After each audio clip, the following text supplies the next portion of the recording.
నమస్తే సార్. నమస్తే బాబు. మీ పేరు? నా పేరు Bhaskar. Okay sir. Next CM AP? Next CM Chandrababu రావాలనే కోరుకుంటున్నాము. ఎందుకు సార్ అంత కాన్ఫిడెన్స్గా చెప్తున్నారు? ఏమంటే వచ్చిన డీకోయిల్ ఏమీ క్లియర్ కాలేదు. 4 సంవత్సరాలు అయింది. డబ్బు కట్టి చాలామంది, మా తోట కూడా చాలామంది డబ్బు కట్టి వేస్ట్ అయిపోయినారు. ఎంతో డబ్బులు కట్టినాం డీకోయిళ్ళకి, ఇంతవరకు ఏం కాలేదు. కాకపోతే పొలాల్లో కొన్నిటి వచ్చి పెండింగ్లు పడి ఉన్నాయి. వాటిని కూడా సాల్వ్ చేయలేదు. సాగుబడిలో ఉండే వాళ్ళకి కూడా ఇంతవరకు వాటికి ఇదే ఏం చెప్తారు, పాస్బుక్లు దాన్ని అలాట్మెంట్ చేయలేదు. అంతే. ఈ 5 years ఏపీ డెవలప్ అయిందా సార్? ఏపీ డెవలప్ అయిందంటే ఏమైంది? రోడ్లు గిట్లంతా గందరగోళంగా ఉన్నాయి. వీధి లైట్లు వెళ్ళట్లేదు, కొన్ని దిగలేదు. అదే. జగన్ మీద మీ కామెంట్స్ ఏంటి? జగన్ గురించి మనం ఏం చెప్పలేం. ఆయన పరిపాలన ఇప్పుడు 4 సంవత్సరాలు ఏగినాము అంతే, అంతమించి ఏం చెప్పలేం. చంద్రబాబు నాయుడు గారి మీద మీ కామెంట్స్ ఏంటి?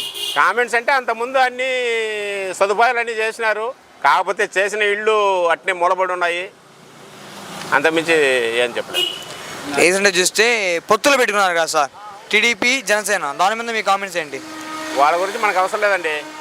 చంద్రబాబు గురించి డీకోయిల్ ఇచ్చినారు, మాకు అంతవరకు సదుపాయం. కాకపోతే వాటిని కూడా ఇంకా క్లియర్ చేయలేదు. రోడ్డు సదుపాయం సరిలేదు, అంతమించి ఇంకేం చెప్పలేము. గత ప్రభుత్వం బాగుందా, ఇప్పుడు ప్రభుత్వం బాగుంది సార్? ఏమండి? గత ప్రభుత్వం బాగుందా, ఇప్పుడు ప్రభుత్వం బాగుంది? గత ప్రభుత్వం బాగుంది అంటే అంతకుముందు రోడ్లన్నీ బాగా వేసినారు. టోల్ గేట్ ఫీజులంతా కట్టించుకుంటున్నారు కదా, ఇంతవరకు రోడ్లు క్లియర్ అవ్వలేదు.